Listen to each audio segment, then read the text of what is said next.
saya mendapatkan kabar duka. Ayah saya almarhum Imam Tauhid, Haji Imam Tauhid meninggal. Waktu itu kemudian saya langsung ditelepon Pak Dahlan, Rif, kamu kalau mau pulang silahkan. Waktu itu saya terpikir begini, kalau saya pulang saya juga tidak akan menemui jenazah bapak saya.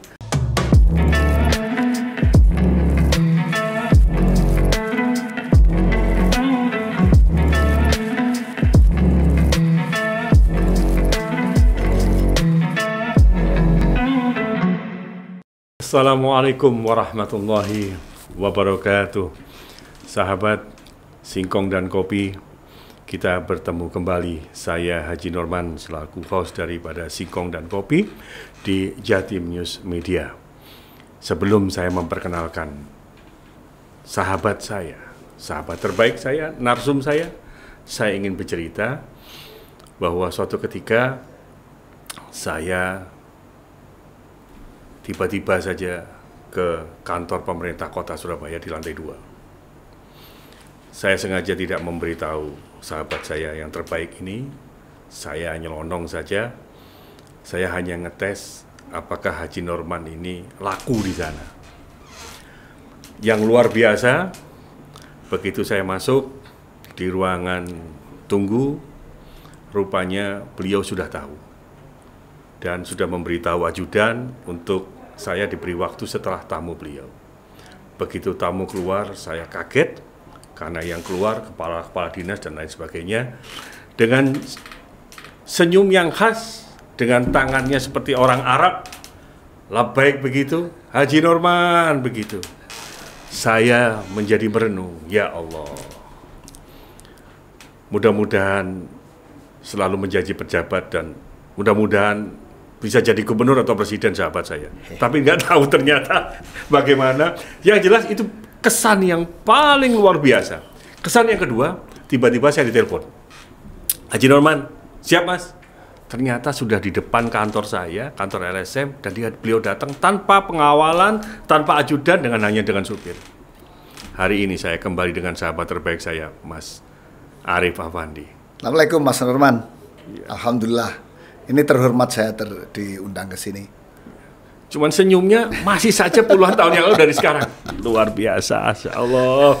Sehat nih Mas? Alhamdulillah, Alhamdulillah. Alhamdulillah. Itu cerita, cuplikan cerita yang ingin saya sampaikan kepada pemirsa, sahabat Singkong dan Kopi. Artinya, saya memang spekulasi waktu itu. Apakah Haji Norman harus ditolak kan begitu dari seorang pimret, seorang wartawan yang tentunya di jalan kemudian menjadi wakil wali kota Surabaya, kota terbesar nomor 2 di Surabaya. Saya kunjungi ke sana, kemudian panjenengan dengan angkat tangannya begini, dengan senyum sambil begini, Haji Norman begitu, Masya Allah, yang namanya haus ini jadi terlewatkan, lapar jadi kenyang, dan ada rasa kebanggaan bahwa sahabatku yang terbaik. Hari ini ternyata terbaik lagi. Mas. Siapa yang berani menolak Haji? Mas, kok fit terus kemarin dari Lampung, kemudian dari Balikpapan. Kegiatan tiap paginya apa ini? Saya tiap pagi tidak ada kegiatan yang pasti ya. Cuman kadang-kadang aja. Sebelum ini saya senam paling. Ikut senam komunitas itu, salah satu komunitas senam 1 jam di rumah gitu, lingkungan rumah? Enggak di luar. Jadi karena komunitas kan banyak yang pesertanya. 1 jam, tapi kemudian karena beberapa waktu lalu saya punya sakit iwong deso. Jadi kalau itu loh Mas, mata ikan. Oke. Nah, catilen kalau orang desa. Nah, karena itu harus dioperasi sehingga kemudian nggak bisa pakai sepatu. Jadi saya ke Balikpapan kemarin di acaranya presiden, saya tidak pakai sepatu tapi pakai sandal jepit lagi gitu ya. Karena itu. Gitu, Masya Allah, luar biasa. Mas, di tengah-tengah kesibukan, tentunya panjenengan kan harus menjaga vitalitas, harus tetap fit. Konsumsinya apa aja nih?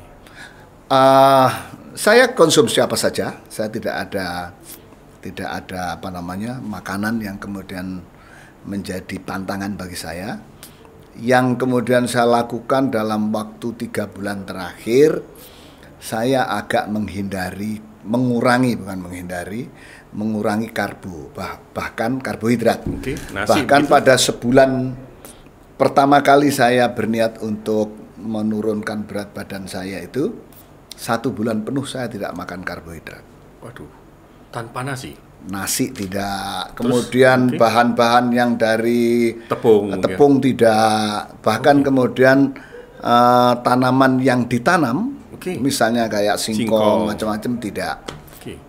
Terus diganti apa ini, Mas? Ya sayur, kemudian protein. Jadi saya makan daging biasa, makan sate, gulai biasa. Gitu.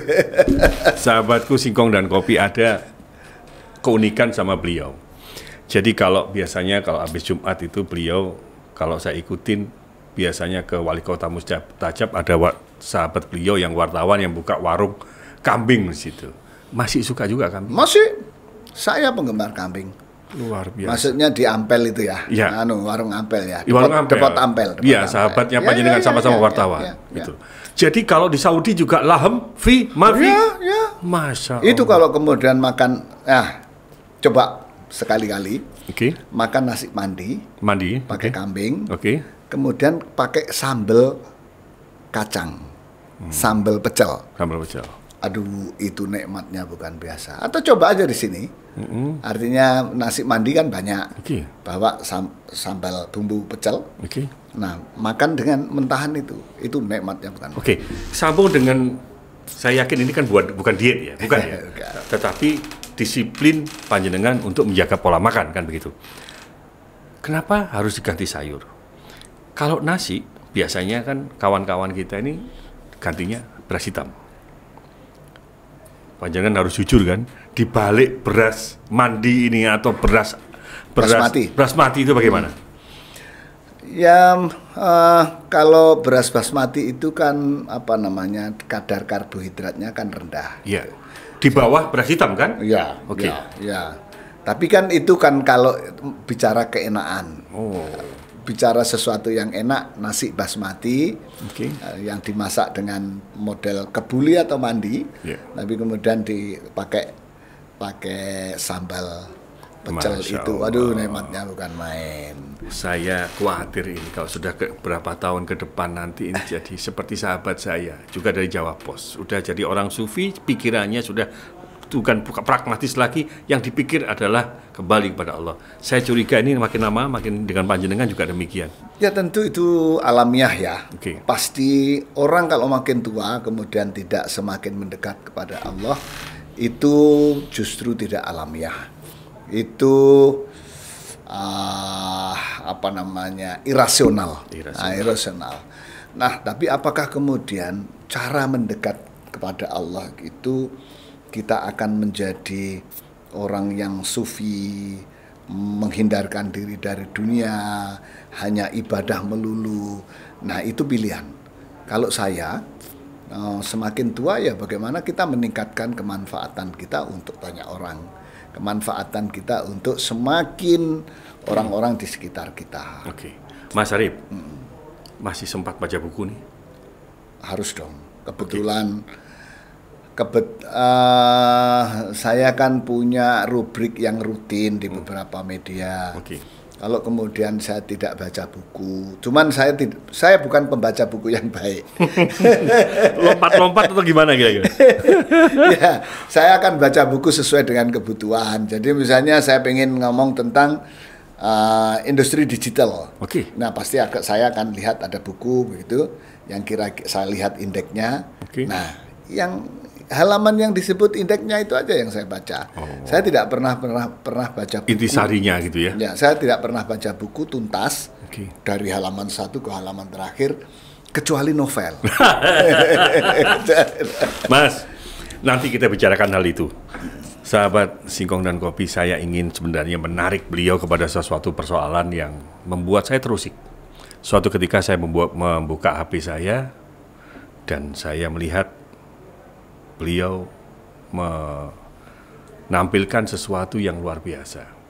Mas, menurut panjenengan yang terbaik dari seorang laki-laki, yang terbaik dari seorang ayah menurut Arif Affandi ini, yang pertama adalah ketika menghadiri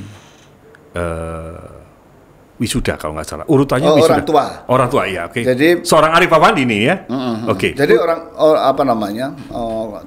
puncak kebahagiaan orang tua itu menurut keyakinan saya itu ada tiga. Okay. Satu, ketika menghadiri anaknya di wisuda. Yang kedua menghadiri anaknya menikah. Kemudian yang ketiga menghadiri anaknya punya anak. Oh, jadi sekarang sudah persiapan menjadi akung gitu ya? Mudah-mudahan. Mas, sebelum kita juga bicara jauh, tentunya Mas Arif punya pengalaman ketika di media. Kita tahu media saat itu adalah pagi-pagi sekali saya harus menunggu koran hanya untuk melihat lembar pertama saja. Tetapi karena adab, aturan tidak boleh membuka sebelum ayah harus membuka koran itu dulu. Sehingga saya hanya boleh nanti membacanya ba'dal duhur.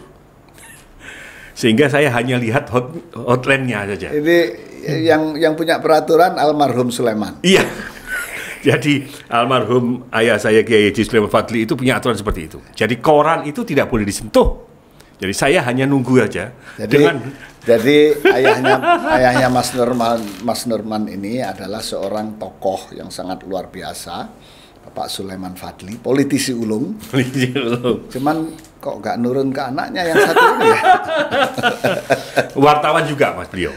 Wartawan yang berevolusi. Jadi artinya bahwa sekarang sudah tidak lagi nih, Mas, paperless semuanya.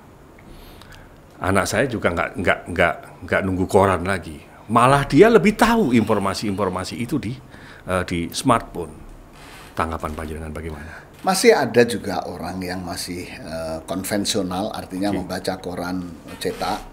Itu buktinya koran-koran yang mainstream, misalnya kayak sebut saja lah, kalau kemudian di Jakarta ada Kompas, Media Indonesia, Sindu, kemudian di Surabaya ada Sahabat Kita Pojok Kiri, Jawa Pos, ada Pojok Kiri, ada itu masih survive juga, masih hidup, meskipun tidak berlebihan, tidak menjadi kaya raya seperti dulu. Kalau dulu itu misalnya zaman saya, ketika saya di Jawa Pos itu oplahnya 500.000. Betul. Nah, 500.000 itu bisa dihitung lah berapa iklannya, berapa anunya. Itu jadi menjadi konglomerat dari media. Orang media menjadi konglomerat itu adalah pada era tahun 90-an, 2000-an itu. Ketika media cetak di Indonesia pada peaknya, gitu kan. Nah, ketika itu terjadi revolusi digital, itu mengalami disruption, mengalami penurunan yang drastis mengenai oplah, dan kemudian disruption juga di dalam iklan kan. Orang iklan tidak lagi memasang. Kalau dulu masang iklan di koran cetak mahalnya bukan main. Begitu ada gadget, iklan semakin murah, kemudian mereka terpaksa juga harus murah juga gitu kan. Nah, itu dari sisi media sebagai industri, media sebagai bisnis, media sebagai institusi sosial yang menyebarkan pesan-pesan, informasi, berita. Seperti apa? Rumusnya sederhana aja. Ketika kemudian sumber ekonominya berkurang, karena pendapatannya berkurang, maka semakin kecil kemungkinannya untuk bisa memproduksi karya jurnalistik yang optimal. Kan begitu kan rumusnya kan. Modal untuk memproduksi itu kan penting. Iya. Itu butuh biaya operasional yang banyak. Nah, kalau kemudian modal untuk membangun atau memproduksi karya-karya jurnalistik ini semakin berkurang, maka kualitasnya juga akan berkurang juga. Nah, barangkali ini tantangan orang yang pernah terjun di media, bagaimana kita bisa menyajikan karya jurnalistik meskipun di era disruption seperti sekarang. Ya, era digital. Ya. Kembali tadi panjenengan menyerahkan bahwa panjenengan pernah di media. Mas, boleh dong cerita kepada kami yang di rubrik Singkong dan Kopi ini. Adakah kenang-kenangan tempat, waktu, dan sesuatu kejadian yang buat panjenengan sampai sekarang tidak bisa melupakan karena kenang-kenangan itu sangat yang terbaik? Ketika di Pimret, ketika di Jawa Pos dulu bagaimana? Saya momen perjalanan saya sebagai seorang jurnalis yang paling terkenang itu ya saya di Jogja. Karena di Jogja itu saya berhasil menjadikan kantor biru kami itu tidak hanya sebagai tempat bekerja, tapi menjadi simpul dari komunitas budayawan, komunitas akademisi, komunitas orang-orang yang peduli tentang hal-hal yang berlangsung belakangan, fakta belakangan itu, yang di situ menjadi tempat berkumpul. Karena itu saya diuntungkan dengan masa saya di Jogja yang berhasil menggait dalam tanda kutip kawan-kawan yang hebat-hebat seperti ya sebut saja waktu itu ada Gus Dur, Gunawan Muhammad, Eros Jarot, Christine Hakim, Atabe Ali. Ya tapi udah kiai karena itu tidak mungkin nongkrong. Ada Cak Nun, ada Butet, ada Jaduk itu. Dan semua aktivis-aktivis dari Jakarta maupun dari Jogja itu kumpulnya di tempat saya hampir tiap malam. Di kantor. Ya. Itu yang itu menurut saya itu gerbang dari kehidupan saya berikutnya.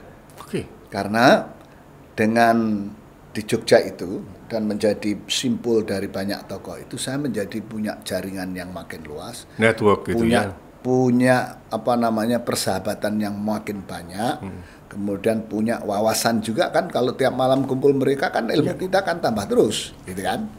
Nah itu yang di Jogja menurut saya yang paling istimewa. Jadi bukan yang di luar negeri Mas Arif, bukan sesuatu jabatan, bukan itu. Ada yang di luar negeri itu yang saya, itu momentum. Jadi kalau Rasulullah itu ada namanya bulan bulan yang kesusahan itu. Saya ada satu bulan yang itu saya yakin tidak akan terlupakan. Karena dalam satu bulan itu saya mengalami 3 peristiwa besar dalam hidup saya. Tonggak peristiwa besar. Jadi waktu itu saya ditugasi ke Boston, ke Amerika, Boston, oleh Pak Dahlan, disuruh, Rif kamu sekolah di Amerika,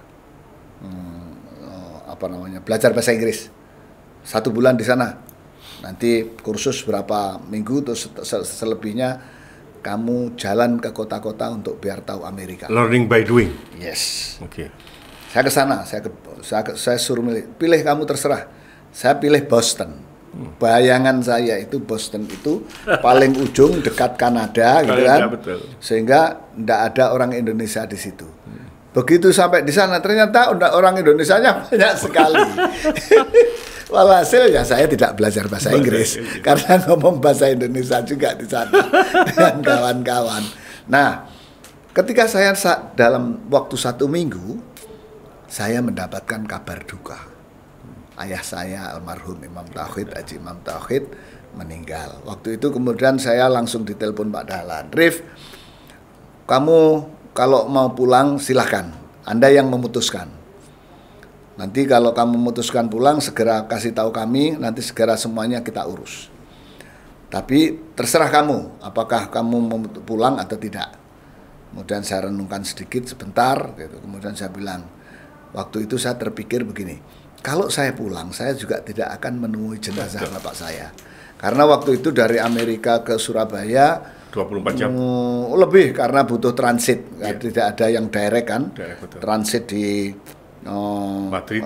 Saya di Boston, berarti saya harus transit di Los Angeles, Los Angeles ke Narita atau ke Hong Kong, baru ke Hong Kong ke Jakarta, Surabaya. 3 hari lah paling tidak. Waktu itu nyampe, karena itu saya hitung saya tidak mungkin menemui jenazah. Karena itu saya bilang kepada Pak Dahlan, saya teruskan aja, toh saya tidak akan bisa mengantarkan jenazah bapak saya.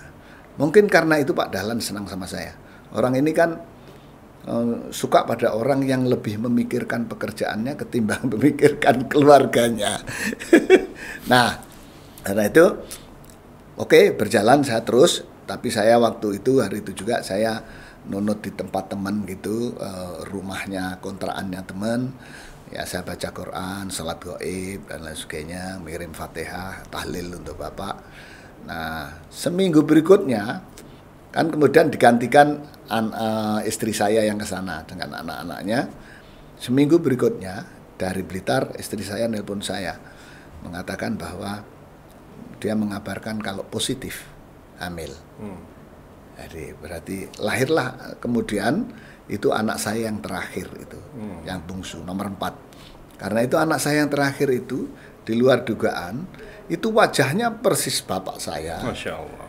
Bahkan kedip-kedipnya persis bapak saya.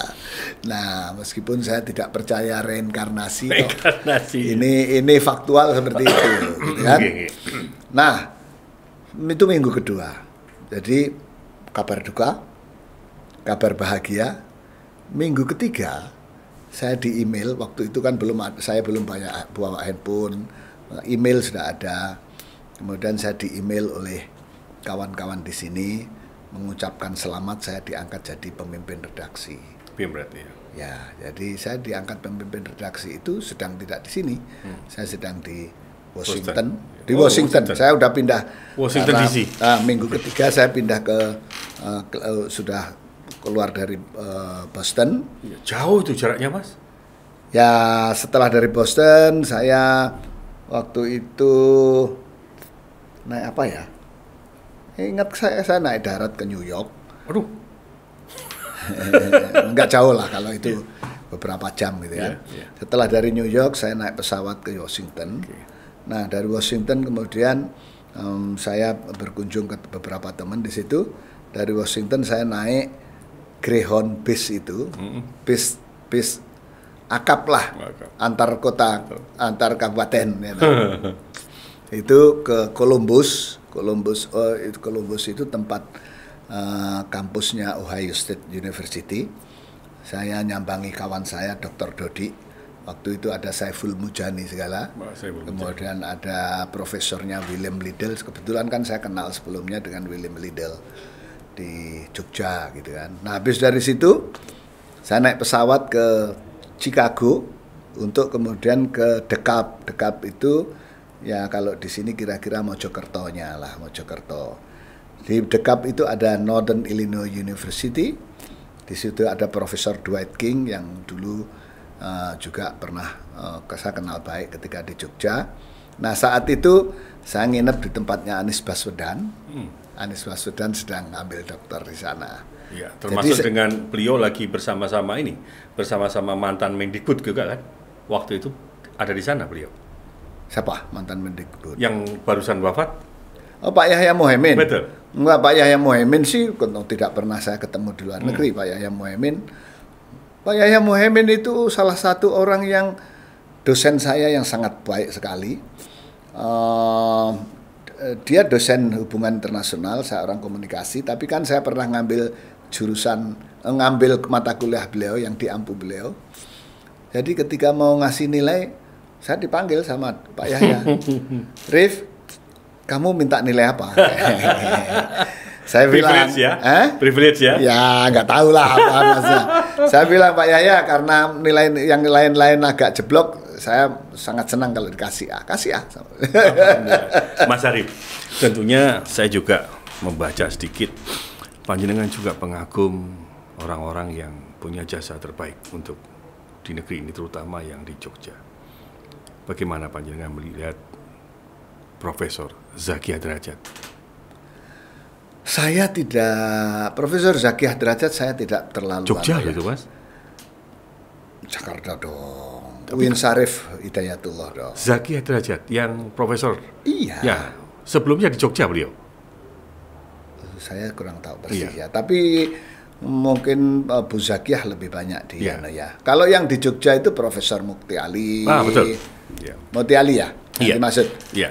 Kalau Profesor Mukti Ali itu menurut saya orang yang begini.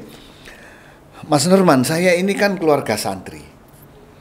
Keluarga santri yang generasi pertama mendapatkan privilege, bukan privilege, tapi saya ini produk kebijakan 3 menteri yang salah satunya dipromotori oleh Profesor Mukti Ali. Jadi tahun 80-an itu ada 3 kementerian, Kemendikbud, betul, kemudian Kemendagri, dan Kementerian Agama. Menteri Agamanya Profesor Mukti Ali, kemudian Mendagrinya Amir Mahmud, kemudian Menteri Pendidikannya itu Daud Yusuf. Mereka bikin SKB 3 menteri, surat keputusan bersama 3 menteri yang menyetarakan lulusan madrasah, betul, kan, dengan lulusan umum. Dan karena itulah saya kemudian lulusan madrasah aliyah bisa kuliah di UGM. Masya Allah. Langsung tanpa kemudian harus mengikuti ujian persamaan. Jadi Profesor Mukti Ali, Profesor Daud Yusuf, kemudian Amir Mahmud itu adalah salah satu orang-orang yang berjasa untuk saya. Dan bahkan untuk sebagian besar kalangan santri, anak-anak kaum santri yang kemudian sekarang banyak sekali di dunia profesional. Jumlahnya itu luar biasa. Mas Arif, gimana komunikasi dengan kawan-kawan yang dulu pernah di Jawa Pos dan sekarang luar biasa? Saya menganggap Jawa Pos adalah kawah cadar di muka. Pak Dahlan bagaimana caranya menggodok semuanya? Mas Ramadan Pohan, kemudian yang lain. Banyak mereka jadi duta besar. Bahkan tidak sedikit yang mereka juga sudah jadi politisi. Bagaimana komunikasi panjenengan sampai sekarang? Ya, tidak semua alumni Jawa Pos bernasib baik. Ada yang bernasib baik, ada yang tidak bernasib baik. Ada yang bernasib baik karena Jawa Pos. Ada yang bernasib baik karena kerja kerasnya dan lain sebagainya, kerja secara mandiri dan lain sebagainya. Tapi apapun, Jawa Pos itu kalau bagi saya sungguh berjasa di dalam menempa saya. Saya mendapatkan semangat etos kerja dari Jawa Pos. Saya mendapatkan bagaimana kita berani mengambil keputusan dari Jawa Pos. Kemudian saya punya networking yang demikian besar, punya kawan yang demikian banyak, punya sahabat di mana-mana. Itu juga karena Jawa Pos. Jadi apapun Jawa Pos itu bermaknalah bagi saya pribadi maupun bagi banyak orang juga. Nah, bahwa setelah kemudian kita tidak jadi di situ, ya kita tetap berhubungan. Ada komunitas Cowas JP misalnya, Cowas JP itu Koncolawas ya. Mas Sukoto kan? Ya, ketuanya Sukoto. Dulu salah satu ketua pertama saya, dan termasuk salah satu pendiri lah dari Cowas JP itu. Dan kemudian yang ada ya yang saya masih berkomunikasi meskipun tidak intens karena kesibukan masing-masing. Mas Arif, ini yang menggelitik yang penting. Saya ingat betul ketika almarhum ayah ada di wakil ketua DPR waktu itu. Betapa beliau, karena memang basicnya beliau wartawan, beliau melihat bahwa ada beberapa koran-koran potensi yang beliau rekrut. Zaman itu belum ada asistensi. Mas Ali Salim, kemudian ada alinya, ada 2 nih, Ali Merdeka dan Ali ini, ya toh. Terus Ali kemudian Merdeka itu Ali Musafa. Iya, ada Mas Yunus, gitu. Ada Jawa Pos juga. Artinya saya tidak menemukan lagi seperti dulu wartawan-wartawan yang punya kualitas. Saya bingung dengan yang sekarang kawan-kawan wartawan. Apakah karena memang situasi dan kondisinya? Apakah mereka dulu cetak begitu dan sekarang semua serba komputer? Ada 2 mungkin ya. Mungkin ukuran kualitasnya yang berbeda. Karena dunia telah berubah juga kan. Nah, dulu karena semuanya serba terbatas, orang itu kan harus kemudian punya punya ikhtiar yang keras gitu kan. Misalnya pengen pinter ya harus baca buku, baca bukunya harus cari. Mungkin karena sekarang instan, ukuran pintar itu tidak berbeda dengan zaman dulu. Dan sekarang sumber ilmu pengetahuan itu kan di mana-mana. Saya punya contoh banyak lah. Saya jujur saja, terhadap anak-anak saya pun saya sering underestimate.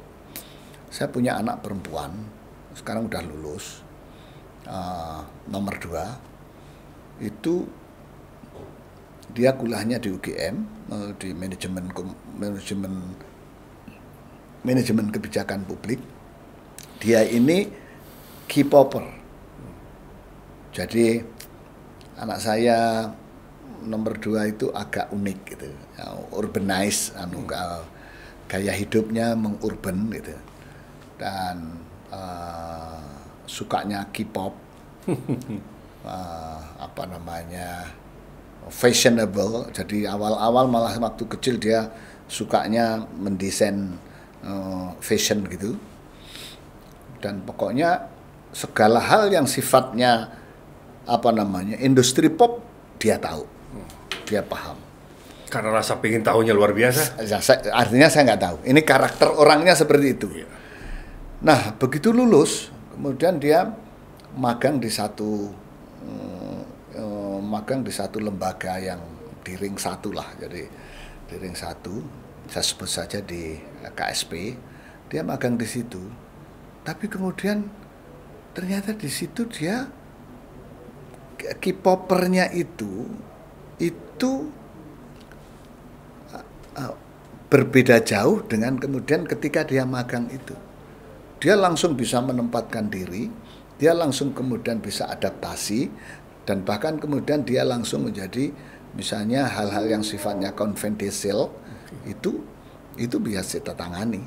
Dan setelah itu kemudian dia bergulat di dunia kebijakan juga dengan santai, meskipun dengan gayanya yang gini lah, gayanya selengean dan sebagainya.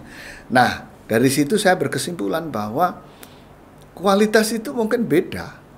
Kalau zaman dulu itu kualitasnya orang wartawan kudu serius, pinter, tadi menjadi pendamping ahli dari para dewan. Dan dulu dewan pun kan sebetulnya kualitasnya juga beda juga kan dengan sekarang gitu. Iya. Jadi, artinya gini Mas, bahwa saya melihat sendiri, walaupun saya cuma anak waktu itu, ada traffic di situ. Jadi ada komunikasi yang bagus. Ada dialog aja. Ada pertukaran pikiran gitu. Bahkan kawan-kawan wartawan seperti Mas Yunus segala macam, ini tidak akan berani menulis sebelum almarhum ayah saya mengatakan iya. Bahkan mereka saling tukar informasi. Ya. Ke depan bagaimana ini dunia pers kita, maksudnya? Ya begini ya, setiap generasi punya orangnya, dan setiap zaman ada orangnya, dan setiap orang ada zamannya. Itu tadi, dunianya beda, kebutuhan orang terhadap informasi juga makin banyak. Mungkin orang dari berbagai sumber bisa merumuskan sendiri. Kalau dulu kan terbatas gitu kan. Karena itu yang namanya wartawan waktu itu harus pinter, harus bisa mengkoleksi berita-berita, informasi yang banyak dan merumuskan menjadi berita. Dan itu hanya bisa kalau kemudian dia bisa berdiskusi dengan orang-orang sumber informasi, anggota DPR, politisi, dan para pengusaha dan sebagainya. Sekarang tidak perlu itu untuk menjadi banyak informasi. Cukup pegang ini saja, sudah cukup. Nah, jadi, artinya juga Mas Arif bahwa ada sebuah yang saya bisa mencatat luar biasa. Generasi panjenengan adalah generasi yang luar biasa. Bayangkan masuk Koto, menemukan persoalan Marsina sampai beliau harus dikalungi pistol itu, dan itu tidak terceritakan. Artinya banyak persoalan-persoalan yang terkenang sekali. Dan itu fenomenal, dan itu sebenarnya perlu diajarkan kepada wartawan-wartawan muda kita. Bagaimana? Kalau kita ceritakan kepada anak-anak sekarang ya nggak masuk. Ya. Sekarang mau kita cerita ke anak-anak sekarang tentang peristiwa tahun 70-an, 80-an aja sudah nggak kan. Betul. Dengan Pak Harto mungkin sudah nggak tahu. Ya kan? Iya. Jadi sudahlah, kita nggak usah mulu-mulu lah. Sejarah itu bagian sejarah masa lalu. Saya bersyukur saya bisa melampaui, saya menangi zaman dulu yang begitu sulit menjadi wartawan. Saya menangi zaman reformasi yang tiba-tiba yang tadinya serba tertutup, serba terbatas, serba tertekan, kemudian dibuka, kemudian tantangannya kita beda. Wartawan kan kemudian bukan berarti lepas dari masalah. Setelah dari setelah dari rezim Soeharto, kemudian setelah reformasi kan kita musuhnya massa. Kita salah-salah sedikit digeruduk massa, gitu kan. Nah, baru kemudian sekarang sih relatif menurut saya lebih stabil. Karena itu menjadi tantangan bagi semua orang, terutama teman-teman kawan-kawan yang masih bergerak di media, untuk bagaimana bisa merumuskan jurnalisme atau penyajian informasi di tengah keterbukaan yang luar biasa ini, tapi juga mencerahkan, tapi juga memintarkan orang, tapi juga mencerdaskan orang. Saya kira gitu, Pak Norman. Mas Harip, tentunya kan begini, bahwa etika sebagai seorang jurnalis itu kan tetap harus dijaga. Kaitannya dengan situasi dan kondisi yang sekarang dan masa ke depan, ini kan tidak mudah, Mas Harip. Bisa ngasih bocoran nggak ke kami, Mas Harip? Kesulitan ke depan sebagai seorang jurnalis itu bagaimana?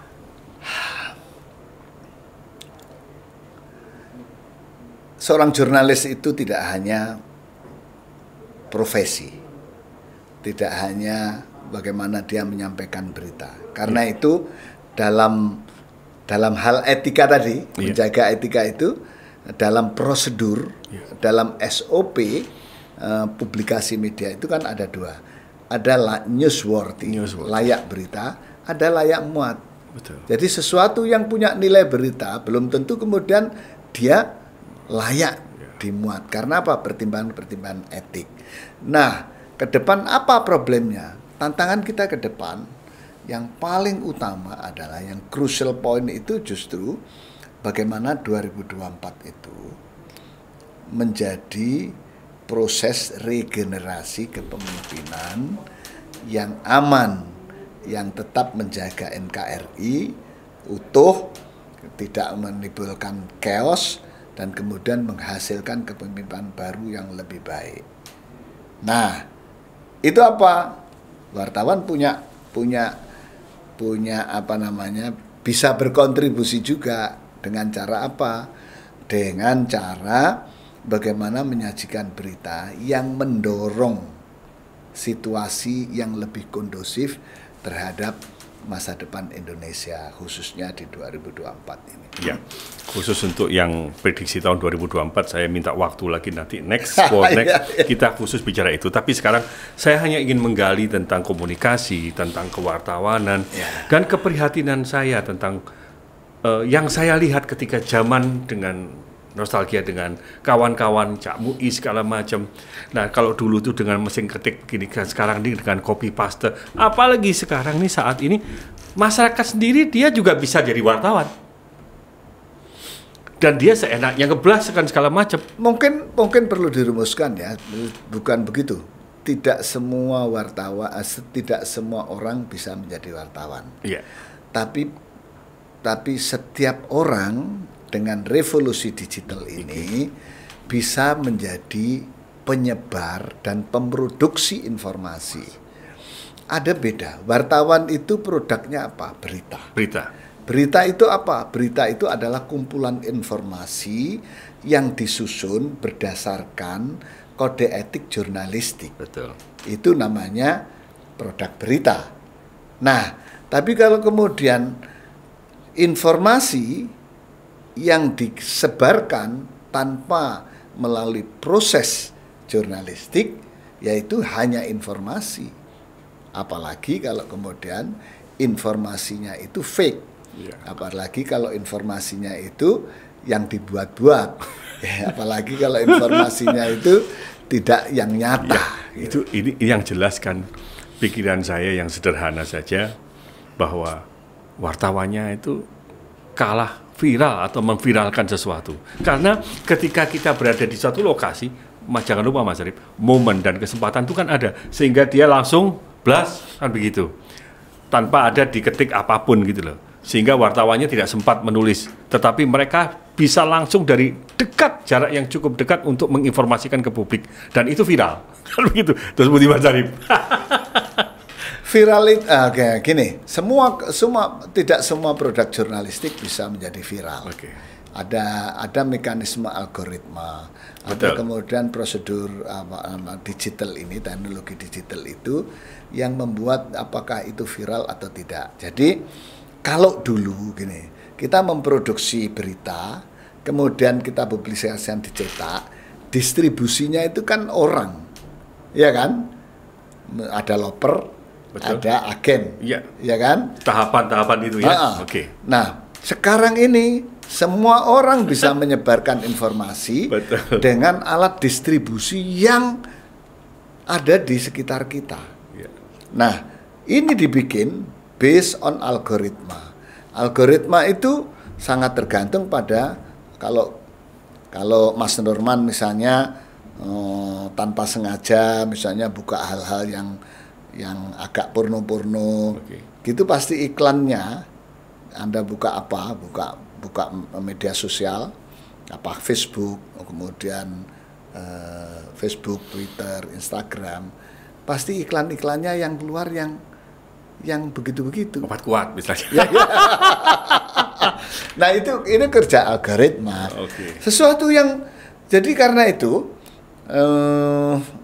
teman-teman media pun sekarang kan agak menyesuaikan diri dalam hal memproduksi informasi. Tidak semuanya memproduksi berita lah ya, memprediksi informasi.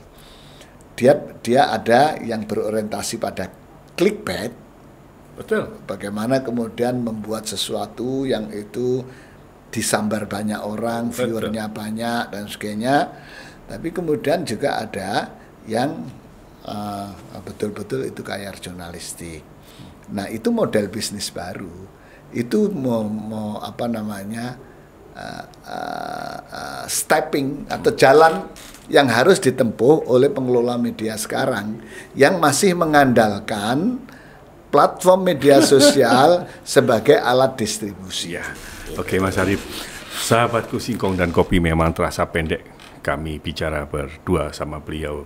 Tetapi tujuan kami adalah kami ingin mereview kembali bahwa ada sejarah, ada perjalanan, dan ada sesuatu yang harus kita capai.